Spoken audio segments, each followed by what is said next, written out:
बंगाल के लोग विश्वास करें कि जो 3,000 करोड़ रुपए ईडी ने अटैच किया हुआ है, वो 3,000 करोड़ रुपया गरीबों का पैसा है बंगाल के, और वो उनको वापस देने के लिए कोई न कोई रास्ता मैं खोजूंगा। ये जरूर बताइए आप लोगों को। भ्रष्टाचार और घोटाले के मामले पश्चिम बंगाल में न जाने हमने कितने देखे।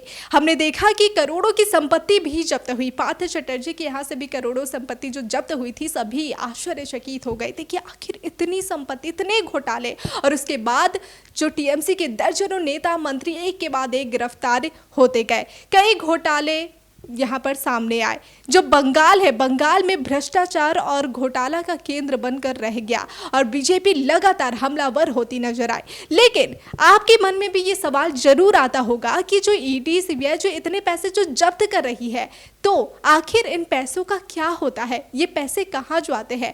ये सवाल तो पहले से ही सबके मन में था, लेकिन अब इसे लेकर एक और बड़ा अपडेट आया है, क्योंकि जो संपत्ति घोटाले से निकलकर सामने आई थी, जो गरीबों का पैसा भ्रष्टाचार में गया था, अब वही भ्रष्टाचार का पैसा पीएम मोदी एक अच्छे कार्य में लगाने वाले हैं। जी हाँ, जो खबर निकल के सामने आ रही है कि जो पश्चिम बंगाल में घोटाले से जितने भी पैसे ईडी ने जब्त किए थे, उन पैसों को बांटा जाएगा गरीबों के बीच। जी हाँ, बीते कल ही हमने देखा था कि जो कृष्णानगर से बीजेपी उम्मीदवार है, उनके साथ बातचीत की पीएम नरेंद्र मोदी ने, और इसी दौरान उन्होंने इस बात का जिक्र भी किया। उन्होंने क्या कुछ बात की थी, सबसे पहले आपको बताते हैं।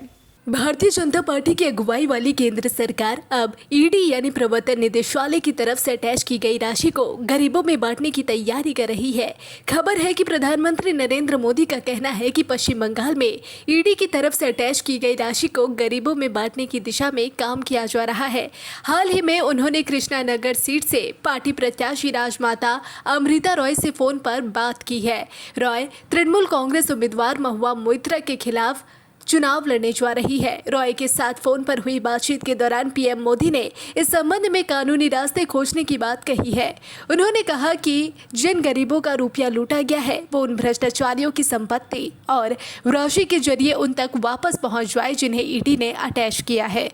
ये जो 3,000 करोड़ रुपया है, जो गरीब लोगों का पैसा है, और जिसने इस प्रकार का पैसा रिश्वत में दिया है, उन सबको मैं वापस पैसा करना चाहता हूं। तो आप पब्लिक में जरूर बताइए कि मोदी जी से मेरी फोन पर बात हुई है और उन्होंने कहा है कि बंगाल के लोग विश्वास करें कि जो 3,000 करोड़ रुपए ईडी ने अटैच किया हुआ है, वो 3,000 करोड़ रुपया गरीबों का पैसा है बंगाल के, और वो उनको वापस देने के लिए कोई न कोई रास्ता मैं खोजूंगा। ये जरूर बताइए आप लोगों को। हम बोलेंगे। अमृता जी, पूरे बंगाल में बड़ी संख्या में लोग बीजेपी के साथ आ रहे हैं। जब आप क्षेत्र के लोगों से बात करती है, वो क्या बात करते हैं? अपनी अपेक्षाएं आपको बताते हैं क्या? हाँ, बताते तो हैं। आपके कामों पे हमारा भरोसा है, ये सब बताते हैं। और हम पूछते हैं कि महुआ मोइत्रा का क्या होगा? बोलो उसको तो जेल ही जाना है। अच्छा, लोग बोलते हैं।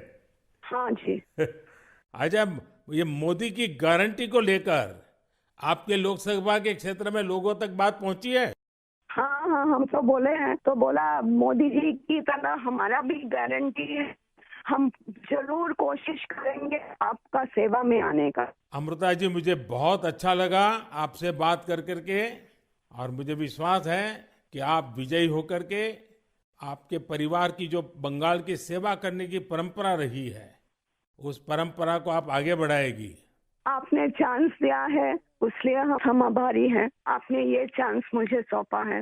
बस आप जीत करके आइए, हम मिलकर के बंगाल के लोगों की बहुत सेवा करेंगे। और आप भी जीतने के बाद पहले 100 दिन में कृष्णनगर में क्या करना है, उसका पूरा काम निकाल के रखिए। मैं पूरी तरह आपके साथ खड़ा रहूंगा, और उसमें से जो भी काम भारत सरकार को करने होंगे, वो तुरंत कराने का हम प्रयास करेंगे। पीएम ने भरोसा जताया कि पश्चिम बंगाल राज्य में परिवर्तन के लिए मतदान करेगा।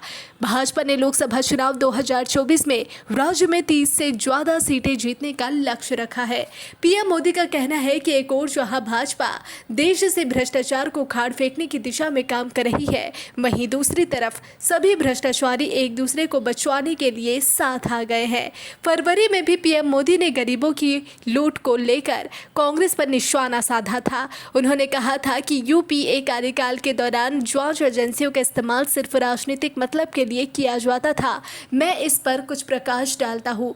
पीएमएलए के तहत हमने पहले के मुकाबले 2 गुने मामले दर्ज किए हैं। उन्होंने कहा था कि अब बिचौलिए को गरीबों को लूटने में मुश्किल हो रही है। हमने डीबीटी, जन धन, आधार और मोबाइल फोन की ताकत को पहचाना है। हमने सीधे तौर पर लोगों के खातों में 30 लाख करोड़ रुपए से ज्यादा ट्रांसफर किए हैं। तो जैसा कि हमने आपको बताया कि जो पीएम नरेंद्र मोदी है, बीते कल ही कृष्णानगर से बीजेपी उम्मीदवार से बात कर रहे थे और ये जो बीजेपी उम्मीदवार है ये महुआ मोइत्रा के खिलाफ चुनाव लड़ने वाली है। और इसी बीच 31 मार्च को इसी कृष्णानगर से सीएम ममता बनर्जी भी चुनावी प्रचार के लिए उतरने वाली है। पूरे 10 से 12 दिन बीत चुके हैं। सीएम ममता बनर्जी जो कि चोटिल हो गई थी और चोटिल के बाद भी उनका हौसला अब भी बुलंद होता नजर आ रहा है। इसी कृष्णानगर से अब वो चुनावी प्रचार के लिए, चुनावी सभा के लिए तैयार हो चुकी है। 31 मार्च को सबकी नज़र कृष्णानगर पर टिकी रहेगी। लेकिन इसी बीच जो पीएम नरेंद्र मोदी ने ये ऐलान किया है कि जो बंगाल से जितने भी भ्रष्टाचार और घोटाले के मामले सामने आए, ईडी ने जो पैसे जब्त किए हैं, उन पैसों का इस्तेमाल होगा उन्हीं गरीबों के बीच बांटने में। इसे लेकर आगे क्या कुछ होता है, इस पर सभी की नजर बनी हुई है और आपकी नजर बनी रहे डिजिटल खबरीलाल पर। खबरें आपकी, नजर हमारी।